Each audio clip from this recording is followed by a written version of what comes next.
Yes, hello everybody. Hello. My name is, do you hear me? Yes.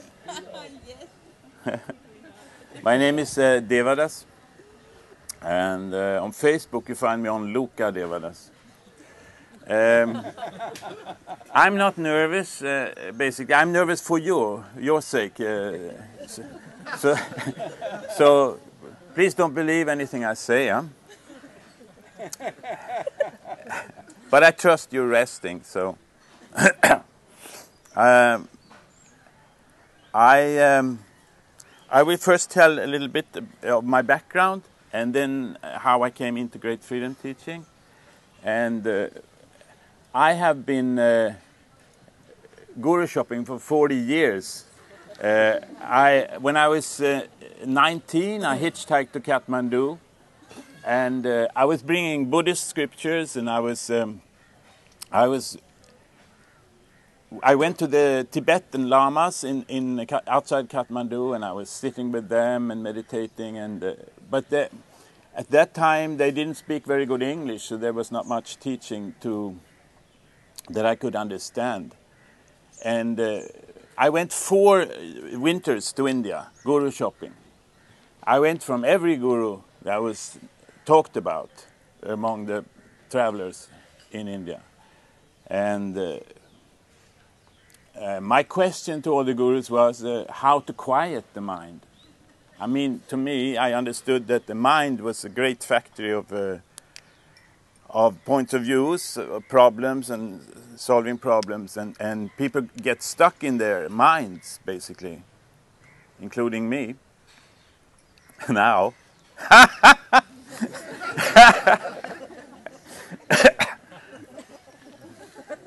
So. I went traveling in 1972. I was in Goa. I walked all the way to Arambol along the beach from Baga, and there was nobody here. There was no electricity, no hotels, no restaurants. I went to the Sweetwater Lake, and I came back because there was no way. And now I'm so happy so many people are here hanging out.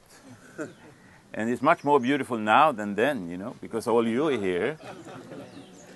So it's all getting better.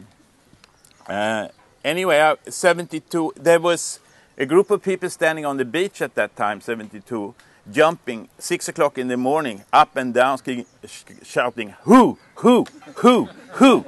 And what is this? I went to ask, and so they told me there was a guru teaching this meditation, jumping and dancing meditation.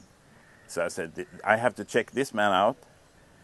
And so I went to him, and I stayed with half a year with him. His name was Rajneesh, and later he became known as Osho. And at the time when I met him, he was giving talks about Lord Shiva. The text, it was called Vigyam Bhairav Tantra, and it contains 112 techniques how to rest as awareness. You're all asking how to rest. Well, Shiva gives 112 techniques how to rest. And you don't need them. So I'm worried, should I speak about them? Maybe I confuse you even more, you know.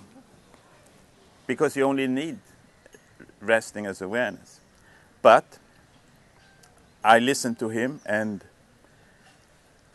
the one question I had, how to rest, how to quiet the mind, disappeared suddenly. He was giving it one technique from Shiva. When Shiva speaks to his beloved Devi, he says, wherever your mind is wandering, internally or externally, at this very place, this. So this very mind is the door, because there is something aware of the mind. So you rest as this. So from that I understood there is not the question is not to quiet the mind. The question is to be aware and let the clouds in the sky go as they like, and to try to stop them, to quiet them. is an impossible task. So by understanding that, seeing that, that question dropped. Then I went to Goenka. You may have heard about Goenka giving Vipassana meditation. And then you watch the breath, and that is also one technique. You watch the breath and you let the mind go. The thoughts come and go as clouds, and the sensation, experiences, things like that come and go, and you stay with the breath. So the breath is the key to rest. And there was also one more technique I can say that I loved with Shiva. He says, Shiva speaks to his beloved, he says, "O lotus-eyed one, sweet of touch, when singing, seeing, tasting, be aware you are and discover the ever-living." So this self-remembering, I am, you rest as I am.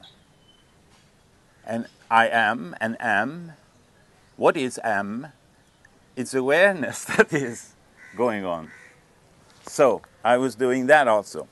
And I was doing that for short moments.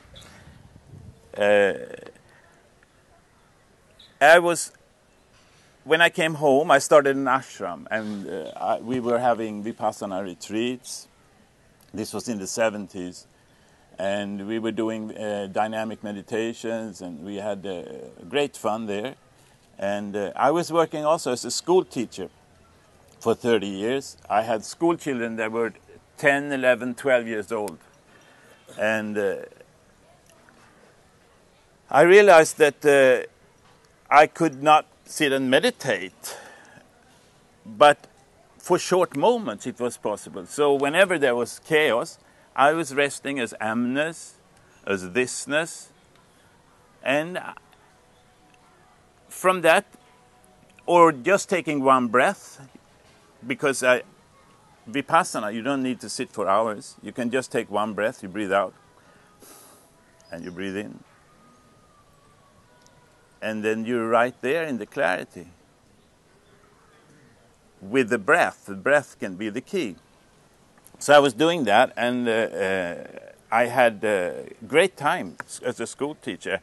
Most school teachers get like burned out, and they get like confused, and it's too much, all the children are having. So I learned how to act instead of reacting to everything by resting. Now,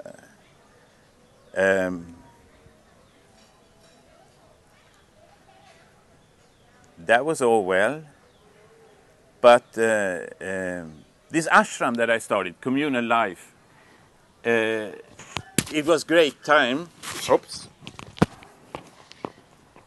Now this fell off. It was all great time, but it didn't really help. We had like retreats every year, and the whole community was participating in this. And we were all doing Vipassana. But after 10 years of this commune, it all collapsed into different points of views, because no one was taking responsible for their points of view.